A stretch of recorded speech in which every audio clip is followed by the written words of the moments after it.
Professeur Raphaël Pitti, vous êtes médecin urgentiste, médecin de guerre, ancien médecin militaire. Vous dénoncez la politique du gouvernement en matière d'accueil des migrants et vous avez fait parler de vous, entre autres, pour avoir rendu votre dernière Légion d'honneur. J'ai à m'occuper d'une population qui est une population en très grande précarité et les migrants sont en situation de grande précarité quand ils arrivent sur notre territoire. L'humain ne s'arrête pas à la frontière de la France, l'humain se trouve là, auprès de chez moi, et que le président de la République avait dit lui-même qu'il fallait les accueillir avec dignité. Dès lors qu'ils n'étaient pas accueillis avec dignité, mais qu'au contraire son ministre de l'Intérieur élevait la force et la répression contre eux, alors j'ai compris que je n'avais pas à recevoir cet honneur de la part d'un président qui ne tenait pas sa parole. Vous avez dû vous faire des ennemis et des amis. Est-ce que, par exemple, Jean-Luc Mélenchon vous a demandé un ami sur Facebook ? Non, non, pas du tout. Alors que je me sois fait des ennemis, oui, bien sûr, j'ai reçu des lettres anonymes, j'ai reçu des lettres d'insultes, bien évidemment, mais j'ai reçu des lettres qui étaient magnifiques. À force d'abus de langage médiatique, politique, des réseaux sociaux, le mot migrant a été plus ou moins vidé de son sens. Qui sont les migrants ? J'ai été un migrant. À l'âge de 12 ans, j'ai traversé la Méditerranée parce que c'était la guerre d'Algérie. Et donc, on s'est retrouvé sur un bateau qui était rempli de pieds noirs. J'ai vécu ça.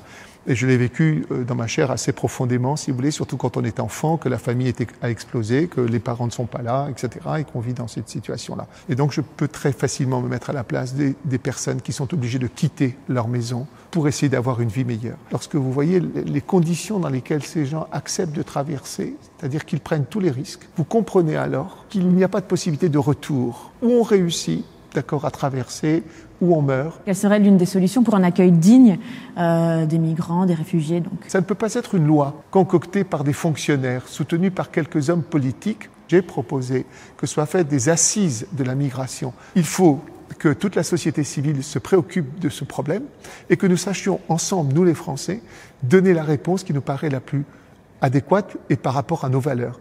À quel moment vous vous êtes dit « je veux être médecin de guerre, je veux être sur le terrain » ? À l'âge de 15 ans, avec un ami, nous étions en train de marcher. Il m'a dit « qu'est-ce que tu feras plus tard ?» Je lui ai dit « je serai médecin ». C'était devenu véritablement, je dirais presque comme une sorte d'obsession. Dès lors que je suis devenu médecin militaire, j'ai toujours été porté à une médecine qui était une médecine de l'action. Je ne me voyais pas du tout passer dans les chambres des malades, en train de « alors vous avez bien pris votre médicament ?»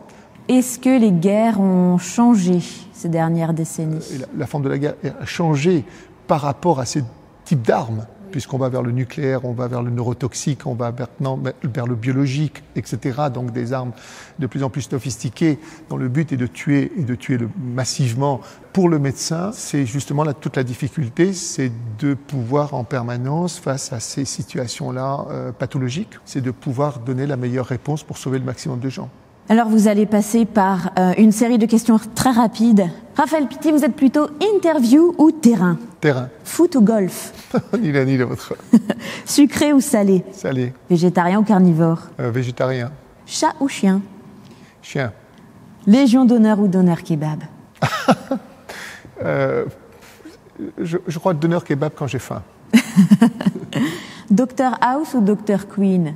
Alors, Dr House, j'aime beaucoup le travail diagnostique, le travail de réflexion. Macron ou Macaron ? Macron, je lui fais encore confiance. Johnny ou France Gall ? France Gall. Lorraine ou Grand Est ? Grand Est. Merci Raphaël Pitti, merci pour ce que vous faites. Vous sortez un livre, Va où l'humanité te porte, où vous revenez sur vos expériences de médecin de guerre.